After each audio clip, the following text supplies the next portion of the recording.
Community radio ബെൻസിഗറിൽ ഇപ്പോൾ കഥാസാഗരം തയ്യാറാക്കി അവതരിപ്പിക്കുന്നത് ബോണി ജെ ബേസിൽ.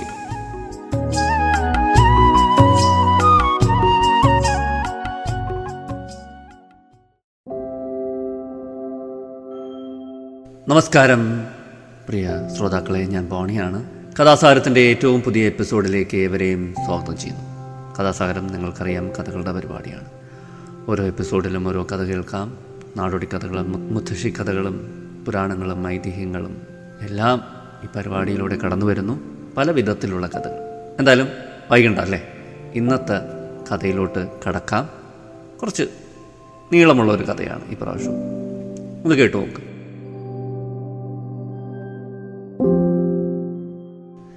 കടമറ്റത്തച്ഛൻ്റെ ജീവിതകഥ തെക്കൻ കേരളത്തിൽ മരിക്കാത്ത മിത്തുകളിലൊന്നാണ്.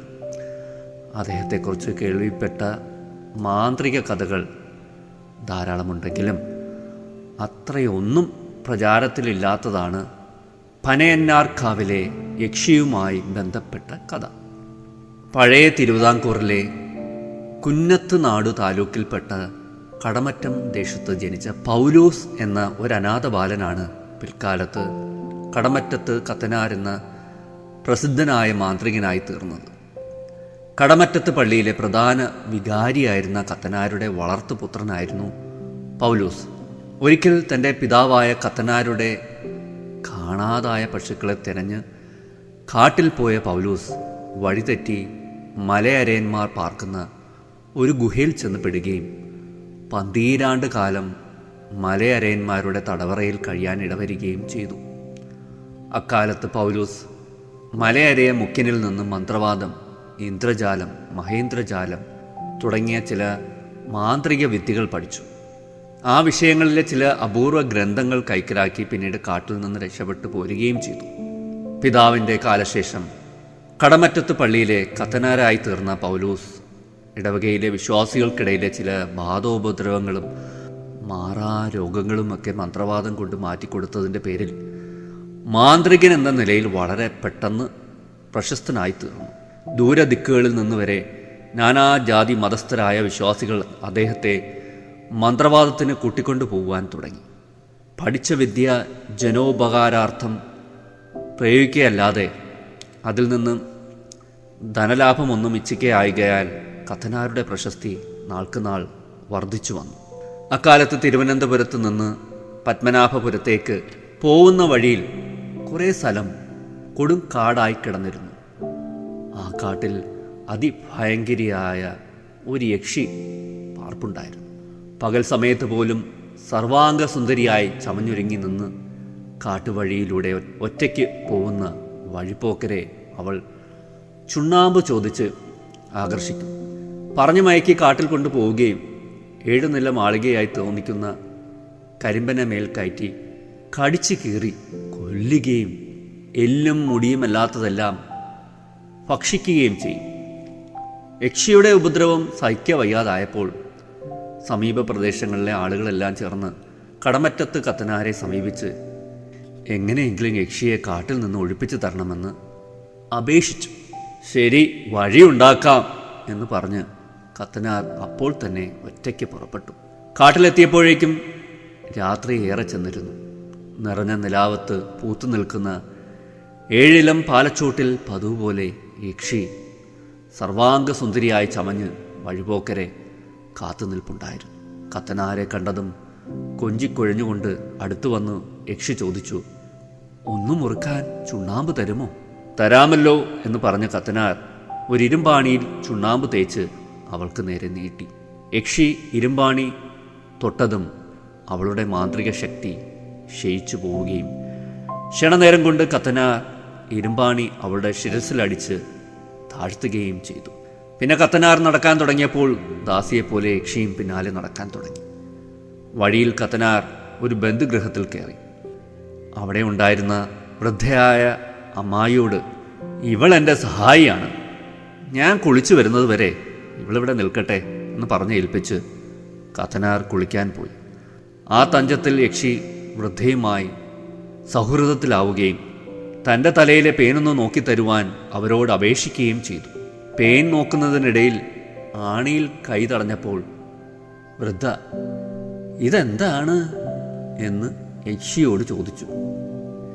എന്താണെന്ന് അറിഞ്ഞുകൂടാ, എനിക്ക് നല്ല പോലെ വേദനിക്കുന്നുണ്ട്, അതിങ്ങോട്ട് വലിച്ചെടുത്തോളൂ എന്ന് യക്ഷിയും പറഞ്ഞു. വൃദ്ധ ആണി വലിച്ചൂരിയതും ബന്ധന വിമുക്തയായി തീർന്ന യക്ഷി ക്ഷണനേരം കൊണ്ട് അന്തർധാനം ചെയ്തു. കുളി കഴിഞ്ഞ് തിരിച്ചെത്തിയപ്പോൾ വിവരങ്ങളെല്ലാം അറിഞ്ഞ കത്തനാർ മാന്ത്രിക ദൃഷ്ടിയിൽ യക്ഷി പോയ വഴി കണ്ടെത്തി. ഒട്ടും താമസിക്കാതെ കത്തനാരും പിന്നാലെ പുറപ്പെട്ടു. കത്തനാർ പിന്തുടരുന്നുണ്ടെന്ന് മനസ്സിലാക്കിയപ്പോൾ രക്ഷയിലെന്ന് കണ്ട യക്ഷി മഹാമാന്ത്രികനായിരുന്ന കുഞ്ചമൺ പോറ്റിയുടെ അടുക്കൽ ചെന്ന് അഭയം പ്രാപിച്ചു. കടമറ്റത്ത് കത്തനാരുടെ അതിരറ്റ പ്രശസ്തിയുടെ പേരിൽ കുഞ്ചമൺ പോറ്റിക്ക് കത്തനാരോട് കുറച്ച് അസൂയയും ശത്രുതയും ഉണ്ടായിരുന്നു. കത്തനാരെ അപമാനിക്കാൻ ഇത് തന്നെ അവസരം എന്ന് കണക്കാക്കി കുഞ്ചമൺ പോറ്റി യക്ഷിക്ക് അഭയം നൽകിയെന്ന് മാത്രമല്ല, തോണിയിൽ യക്ഷിയെ പിന്തുടർന്നെത്തിയ കത്തനാരെ കടവത്ത് ചെന്ന് സ്വീകരിച്ചു കൊണ്ടുവരികയും ഇല്ലത്ത് വലിയ സൽക്കാരം നൽകുകയും ചെയ്തു. കത്തനാർ സൽക്കാരം സ്വീകരിച്ച തക്കത്തിൽ കുഞ്ചമൺ പോറ്റിയുടെ സേവകരായ ചാത്തന്മാർ ക്ഷണനേരം കൊണ്ട് പുഴയിലൂടെ ബഹുദൂരം സഞ്ചരിച്ച് യക്ഷിയെ പനയന്നാർ കാട്ടിലെത്തിച്ചു. സൽക്കാരം കഴിഞ്ഞ് യാത്ര പറഞ്ഞപ്പോൾ കത്തനാരോടൊപ്പം കടവ് വരെ അനുയാത്രയായി പോറ്റിയും ചെന്നു. കടവത്ത് കിടന്നിരുന്ന കത്തനാരുടെ വള്ളം അപ്പോഴേക്കും ചാത്തന്മാർ 4 ആൾ ഉയരമുള്ള ഒരു മാവിൻ്റെ മുകളിൽ കയറ്റി വെച്ചിരുന്നു. യക്ഷിയെ രക്ഷിക്കാൻ വേണ്ടി കുഞ്ചമൺ പോറ്റി തന്നെ യന്ത്രത്തിൽ കുടുക്കിയിരിക്കുകയാണെന്ന് അപ്പോഴാണ് കത്തനാർക്ക് മനസ്സിലായത്. കത്തനാർ പോറ്റിയോട് ചോദിച്ചു, ചാത്തന്മാരെ കൊണ്ട് തോണി അങ്ങ് താഴെ ഇറക്കി തരുന്നോ, അതോ അങ്ങയുടെ അന്തർജനങ്ങളെ മാവിൻ കൊമ്പത്ത് കയറ്റി ഞാൻ തോണി താഴെ ഇറക്കണോ? കത്തനാർ വിചാരിച്ചാൽ അത് സാധിക്കുമോ എന്ന് കുഞ്ചമൺ പോറ്റി ഒരു വെല്ലുവിളിയായി തിരിച്ചു ചോദിച്ചു. അപ്പോഴേക്കും ഇല്ലത്തെ അകത്തളത്തിൽ നിന്ന് അന്തർജനങ്ങൾ ഓരോരുത്തരായി പുറത്തിറങ്ങി വന്ന് മാവിന്മേൽ പൊത്തിപ്പിടിച്ച് കയറാൻ തുടങ്ങി. കാഴ്ചക്കാരെല്ലാം ആർത്തു ചിരിക്കാനും തുടങ്ങി. കത്തനാരുടെ മാന്ത്രിക സിദ്ധി കണ്ട് ഞെട്ടിപ്പോയ പോറ്റി, അയ്യോ എൻ്റെ കത്തനാരെ, എന്നെ അപമാനിക്കരുതേ, വള്ളം ഞാനിപ്പോൾ താഴെ ഇറക്കിച്ചു തരാം എന്ന് നിലവിളിച്ചു പോയി.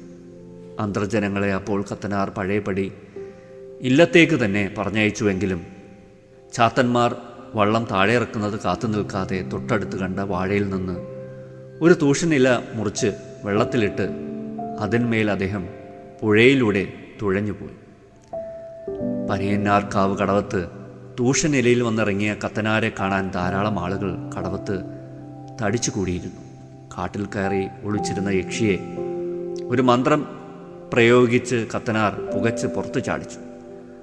പ്രാണരക്ഷാർത്ഥം നിലവിളിക്കാൻ തുടങ്ങിയ യക്ഷിയോട് കത്തനാർ പറഞ്ഞു, ലോകർക്ക് ഉപദ്രവം ചെയ്യാതെ കഴിഞ്ഞുകൂടാമെങ്കിൽ നിന്നെ ഞാൻ ഇവിടെ തന്നെ കുടിയിരുത്തിക്കൊള്ളാം. ജനങ്ങൾ നിന്നെ എക്കാലത്തും മാതൃദേവതയായി പരിഗണിച്ച് ആരാധിച്ചുകൊള്ളും. യക്ഷി അപ്രകാരം സമ്മതിക്കുകയും കടമറ്റത്ത് കത്തനാർ യക്ഷിക്ക് അവിടെ ഒരു ക്ഷേത്രം പണി തീർപ്പിക്കുകയും ചെയ്തു എന്നാണ് കഥ. പ്രസിദ്ധമായ പനയന്നാർക്കാവ് യക്ഷിയുടെ ക്ഷേത്രം അങ്ങനെ ഉണ്ടായതാണെന്ന് ഈ ഐതിഹ്യം നമ്മോട് പറയുന്നു. ഇത്രയുമാണ് കഥ.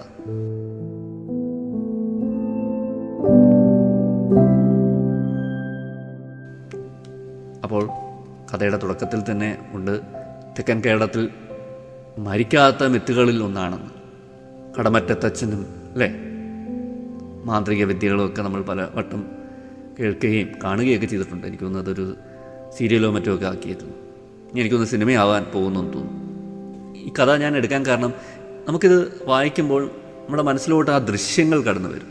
ദൃശ്യങ്ങൾക്ക് വളരെ സാധ്യതയുള്ള ഒരു കഥയാണ്. പ്രത്യേകിച്ച് സിനിമയൊക്കെ ആക്കാൻ പറ്റിയൊരു കഥയാണ്. ആദ്യം തന്നെ അല്ലേ ഒരു ഗുഹയിൽ ചെന്ന് പെടുകയാണ്. 12 കാലം മലയരന്മാരുടെ തടവറയിൽ കഴിയാനിടവരികയാണ്. അപ്പോൾ അതൊക്കെ തന്നെ ഒരു വലിയ ദൃശ്യ സാധ്യതയുണ്ട് അല്ലേ. ആ തടവറയിൽ കഴിയുന്ന കാലം, അവിടെ മന്ത്രവാദം പഠിക്കുന്നു, ഇന്ദ്രജാലം പഠിക്കുന്നു, മഹേന്ദ്രജാലം പഠിക്കുന്നു. ഇതൊക്കെ ഒരു സിനിമാറ്റിക്കാണ് ഭയങ്കരമായിട്ട്. അതുപോലെ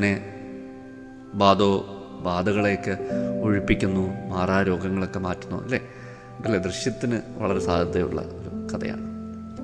അത് കണക്ക് തന്നെ യക്ഷിയുടെ കാര്യം പറയുമ്പോൾ കാട്ടുവഴിയിലൂടെ ഒറ്റയ്ക്ക് വന്ന് വഴിപോക്കരെ ചുണ്ണാമ്പ് ചോദിച്ച് ചെല്ലുകയും ആകർഷിക്കുകയും കരിമനയിൽ കയറ്റി കടിച്ച് കീറി കൊല്ലുകയും എല്ലും മുടിയുമല്ലാതെല്ലാം ഭക്ഷിക്കുകയും ചെയ്യും.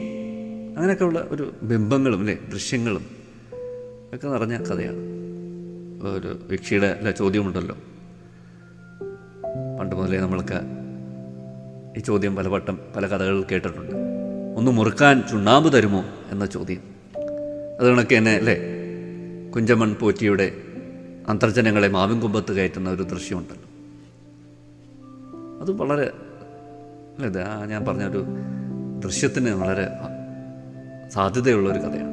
മാവിന്മേൽ പൊത്തിപ്പിടിച്ച് കയറാൻ തുടങ്ങി എന്നാണ് കഥയിൽ പറയുന്നത്. അതൊക്കെ ദൃശ്യത്തിൽ കാണിക്കുക എന്ന് പറഞ്ഞാൽ വളരെ രസകരമായിരിക്കും. അതുകണക്കിന് തൂഷനെല്ലാം മുറിച്ച് വെള്ളത്തിലിട്ട് അതിന്മേൽ പുഴയിലൂടെ തുഴഞ്ഞു പോകുന്ന കത്തനാർ, എന്തുമാത്രം ദൃശ്യങ്ങൾ മാന്ത്രികതയുടെ ദൃശ്യങ്ങൾ, ഒരു ഫാൻറ്റസി നമുക്ക് ഇന്നത് കാണാൻ സാധിക്കും. അപ്പോൾ ഈ കഥയിൽ യക്ഷിയുണ്ട് യക്ഷിക്കഥകൾ നമ്മുടെ പാരമ്പര്യത്തിൻ്റെ ഭാഗമാണ്.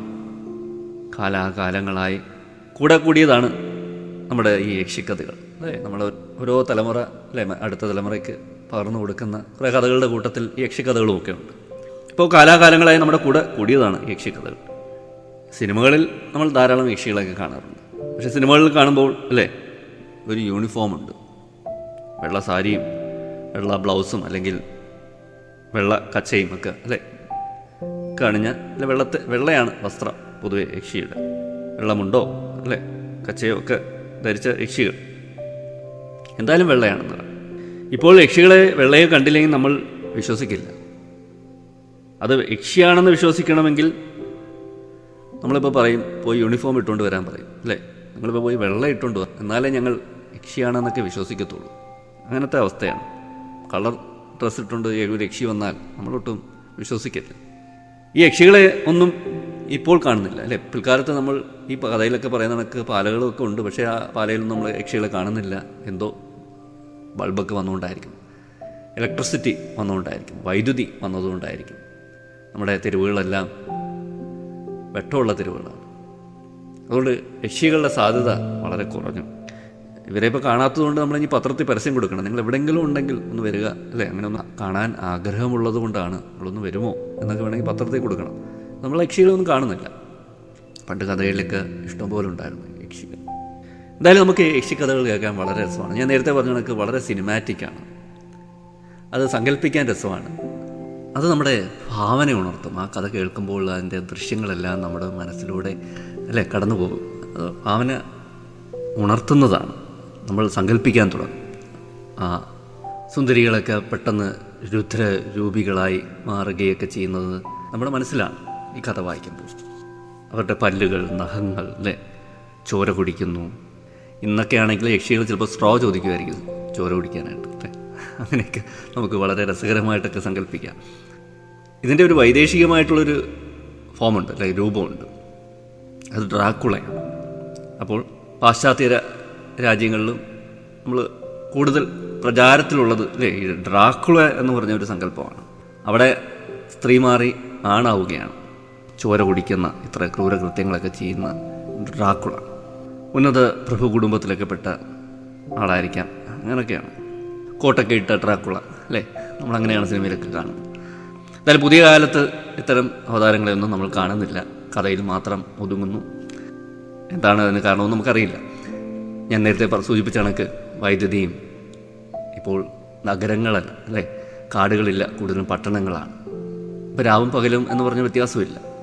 എപ്പോഴും വെളിച്ചമുണ്ട് പകൽ ഒരു വെളിച്ചം, രാത്രി വേറൊരു തരത്തിലുള്ള വെളിച്ചം, ബൾബുകളുടെയും LED ലൈറ്റുകളുടെയും ഒക്കെ വെളിച്ചം. അപ്പോൾ അതാണ്. അപ്പോൾ ഇവർക്കൊക്കെ സ്കോപ്പില്ല.